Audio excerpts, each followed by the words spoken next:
इंद्रायणीचे पसायदान. 8 मार्च. वात्सल्य ही वर्तनाची मूळ प्रेरणा. लेखक डॉक्टर संतोष मोतीराम मुळावकर. अभिवाचक सौ रुपाली मिलिंद मुकद्दम.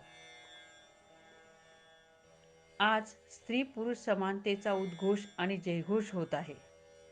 पुरुषी सत्तकानं स्त्रियांना नेहमीच कमी लेखलं, स्वतःच्या दावणीला बांधलं, स्त्रियांना उपभोगाचं साधन समजलं.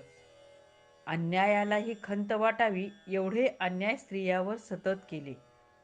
स्त्रियांच्याही लक्षात येऊ नये म्हणून स्त्रियांची पूजा करण्याचे केवळ सुभाषितं मात्र केली.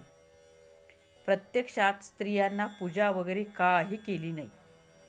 स्त्रियांच्या पूजेची वाट पाहत पाहत देवताही कंटाळून गेल्या. त्या इतक्या कंटाळल्या की कुठंच रमू शकल्या नाहीत. कालांतरानं स्त्रियांनाही जाग आली. त्या स्वतःच्या हक्कासाठी भांडू लागल्या. ह्या भांडणात आपण टिकाव धरू शकत नाही, आपला निभाव लागत नाही, हे पुरुषांच्या लक्षात आलं. आता हे थांबायला हवं. देवता रमल्या नाही तर देवाचं काही खरं नाही. पुरुषांना चांगलंच कळलं आणि त्यातून स्त्री पुरुष समानतेचा उद्घोष व्हायला लागला. मी या बाबींचा शास्त्रीय विचार करायला लागलो. मला असं वाटायला लागलं, स्त्रिया पुरुषांपेक्षा काकणभर सरस असतात. पण आता स्त्रियांची सरसता सिद्ध व्हायला लागली आहे. स्त्रिया पुरुषांच्या पुढे जाऊ लागल्या आहेत. त्यामुळे मला एक प्रश्न पडू लागला, स्त्री आणि पुरुषात आधी कोण? निसर्गात स्त्री आधी घडली की पुरुष? जीवशास्त्रांच्या मदतीने मी या प्रश्नाच्या उत्तराचा शोध घेऊ लागलो. माझ्या परीनं मला लागलेला शोध असा: पेशी, सेल हा शरीराचा रचनात्मक आणि कार्यात्मक घटक आहे. शरीरातल्या मूळ पेशीला शास्त्रज्ञांनी मदर सेल असं म्हटलं आहे. अगदी पुरुषांच्याही शरीरातल्या सगळ्या मूळ पेशी ह्या मदर सेल्सच आहेत. एकही सेल फादर सेल नाही.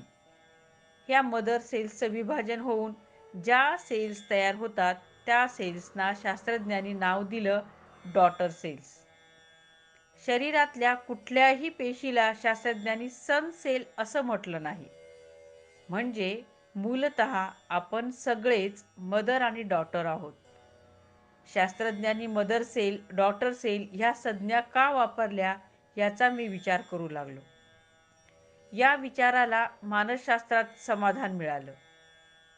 मानसशास्त्राच्या आधारे असं म्हणता येतं, वात्सल्य ही जीवनासाठी आवश्यक असलेली मूळ सहज प्रवृत्ती आहे. वात्सल्य ही जगण्याची प्राथमिक गरज आहे आणि स्त्री ही वात्सल्याचा मूळ स्तोत्र आहे.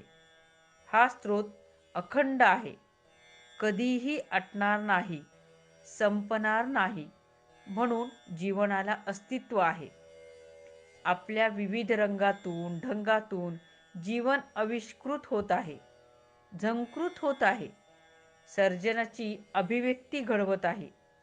हे हे केवळ जागतिक नव्हे तर वैश्विक, सार्वत्रिक आणि सर्वकालिक सत्य आहे.